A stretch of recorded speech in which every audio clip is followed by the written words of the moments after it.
Good morning students. Class 9th का बेटा आज आपका है, क्या है देखो,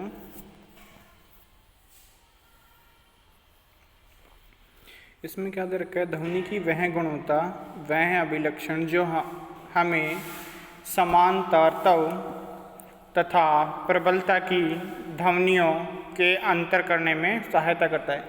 क्या कह रहा है ये इसमें बेटा कि जब हम आपस में जब तारता होता है और प्रबलता होती है, उनकी ध्वनियाँ होती हैं, उनमें अंतर क्या होता है वो बताने में सहायता करता है। एकल आवृत्ति की ध्वनि को क्या कहते हैं हम बेटा, टोन कहते हैं। जैसे कोई भी टोन हो गई, और अनेक आवृत्तियों के मिश्रण से उत्पन्न ध्वनि को क्या कहते हैं हम, स्वर कहते हैं। जिसे इंग्लिश में कहते हैं बेटा नोट, कि जो मिक्स होते हैं उन्हें तो क्या कहेंगे, स्वर कहेंगे, और एकल को क्या कहेंगे, टोन कहते हैं।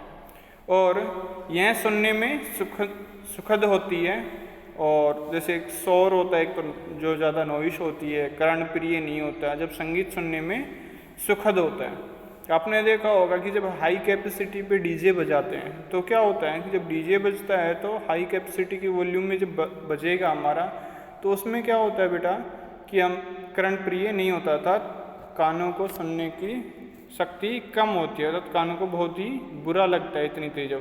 अगर वही म्यूजिक हम मीडियम रेंज में बजाएं तो वही हमारे कानों को क्या लगेगा, अर्थात कर्णप्रिय लगेगा। क्लियर। तरंग के किसी बिंदु जैसे एक संपीड़न और एक विरलन द्वारा एकांक समय में तय की गई दूरी को क्या कहते हैं, तरंग वेग कहलाती है। वेग का बेटा आपने फॉर्मूला सुना होगा, वेग का क्या होता है कि दूरी बटे समय। मैंने आपको एक लेक्चर करवाया था, उसमें आपको फॉर्मूले और मात्रक बताए थे, तो उसमें देखा था। तो यहाँ दूरी हमारी क्या है बेटा, लैम्बडा है, और समय क्या है हमारा, टी है। तो क्या कहेंगे, यहाँ लैम्बडा क्या है, ध्वनि की तरंग दैर्घ्य है। तो तरंग द्वारा एक आवर्तकाल, आवर्तकाल क्या हो गया कि एक पूरा चक्कर करने में जो टाइम लग रहा है उसे क्या कह रहे हैं हम, आवर्तकाल टी से चली गई दूरी क्या हो जाएगा, v इजिकल टू क्या हो जाएगा, वेग इजिकल टू लैम्बडा गुणा में आवर्ती, अच्छा तरंग दैर्घ्य गुणा आवर्ती। क्या कहते हैं, किसी भौतिक माध्यम के लिए समान भौतिक परिस्थितियों में ध्वनि का वेग लगभग क्या होता है, स्थिर रहता है, अर्थात लगभग। अब जैसे मान लो 19.5 और 19.7, तो ये क्या हो गया बेटा, लगभग ही होता है। न्यूमेरिकल है जो इसमें आपको दे रखा है, वो बेटा हम करवाएंगे कल। इससे आगे क्या कह रहा है कि किसी एकांक क्षेत्रफल में 1 सेकंड में गुजरने वाली ध्वनि ऊर्जा को, ध्वनि की क्या कहते हैं हम, तीव्रता, कि उसकी तीव्रता कितनी है। यद्यपि हम कभी कभी प्रबलता और तीव्रता शब्दों का पर्याय रूप से उपयोग करते हैं, तो इनका जो अर्थ होता है बेटा, प्रबलता और तीव्रता एक नहीं होता, ये अलग अलग होता है। प्रबलता ध्वनि के लिए, प्रबलता क्या होती है हमारी, ध्वनि के लिए कानों की संवेदनशीलता की माप। यद्यपि दो ध्वनियाँ समान तीव्रता की हो सकती हैं, जो ध्वनियाँ हैं वो समान तीव्रता की हो सकती हैं बेटा, अलग अलग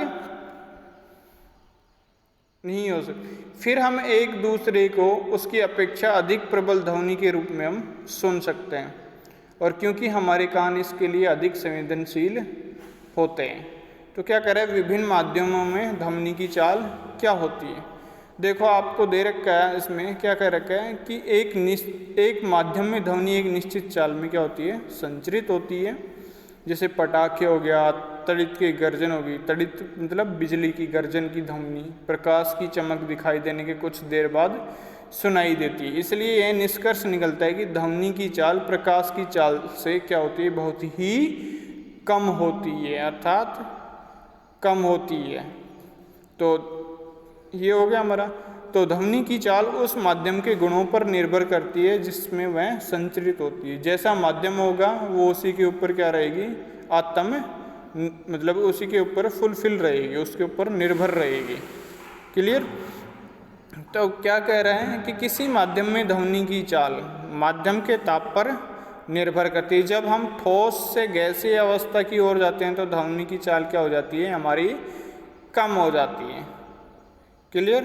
अगर हम माध्यम में ताप बढ़ा देते हैं तो ध्वनि की चाल क्या हो जाएगी बेटा, बढ़ जाती है। उदाहरण के लिए वायु की ध्वनि चाल 0 डिग्री पर 331 मीटर पर सेकेंड हो और तथा 22 डिग्री सेल्सियस पर 344 मीटर पर सेकेंड हो जाती है। ये आपको बेटा टेबल दे रखी है, जैसे एल्यूमिनियम की है 6420 मीटर पर सेकेंड और सल्फर की है 213 मीटर पर सेकेंड। ये सारी चीज़ें देख लें, ठोस कौन सी है, द्रव कौन सी है और गैस कौन सी है। तो आज के लिए बेटा इतना ही, कल आपका नेक्स्ट करवाएंगे, ये टेबल आपको बनानी है। ओके बेटा, थैंक यू।